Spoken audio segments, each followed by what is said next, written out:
ओम जय माँ। ओम गुरवे नमः। आज का विषय है शिव महिमा। हे देवों के देव महादेव, मैं आपकी स्तुति, आपकी महिमा किस प्रकार करूं? आप तो समस्त ताप और पाप को हरने वाले, निर्गुण, निराकारी, जो अविनाशी है।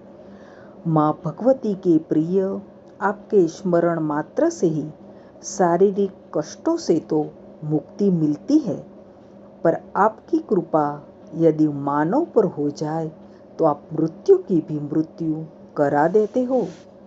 ओम त्र्यंबकम यजामहे सुगंधिम पुष्टिवर्धनम उर्वारुकमिव बंधनान मृत्युर्मोक्षीयमामृताम।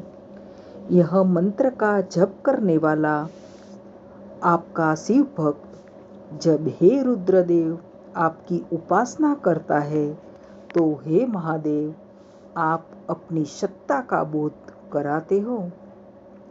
जिस प्रकार पका हुआ फल स्वयं ठंडल से अलग हो जाता है, उसी प्रकार आपके भक्त मृत्यु से भय से मुक्त होकर भवबंधन से ही मुक्त हो जाता है।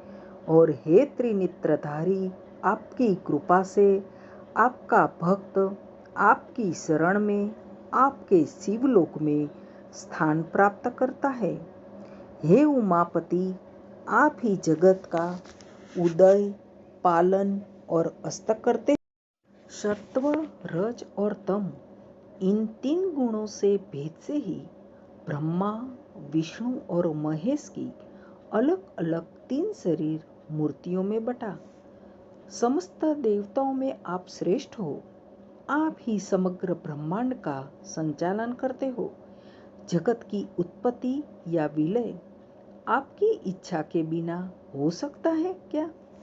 जैसे पानी का प्रवाह अनेक रास्तों से जाता हुआ अंत में समुद्र में ही मिल जाता है, उसी प्रकार मनुष्य अनेक प्रकार की साधना का मार्ग अपनाए, किंतु अंत में वो आपको ही प्राप्त करता है। भस्म, सर्प और खप्पर ही आपकी लौकिक सामग्री है, लेकिन अंतर से तो सारा वैभव आप में ही समाया है। समस्त ब्रह्मांड की रचना करने वाली माँ भगवती आपकी अर्धांगिनी है।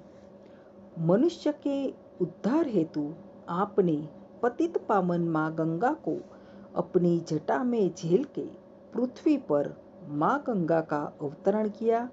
ये महादेव के बिना कौन कर सकता है? हे मायापति, जो भक्त आप में ही मग्न रहता है, ऐसे भक्त के ऊपर कभी माया का विषयों का प्रभाव नहीं होता। हे त्रिपुरारी, रावण जैसे तीनों लोगों के विजेता ने आपके श्री चरण कमलों की पूजा के लिए अपने सिर को काट काट कर कमलों की माला आपके चरणों में चढ़ाई थी। समुद्र मंथन के दौरान समुद्र में से निकला हुआ विष आपने पिया और समस्त ब्रह्मांड को अकाल विनाश से बचा लिया, इसलिए आपको नीलकंठ नाम मिला। जब आपकी कृपा होती है तो शिव स्वरूप सद्गुरु मिलते हैं और शिव रूप गुरुदेव ही आपके दर्शन कराते हैं। कृपा पात्र शिष्य की माँ भगवती को जगा के आपकी रचित सृष्टि का अलग अलग अनुभव करा के अंत में जो आपका स्थान है सहस्त्रार में, मेरी दृष्टि से असल कैलाश वो है। उसमें माँ भगवती और आपका मिलन होता है और साधक आप में ही समा जाता है।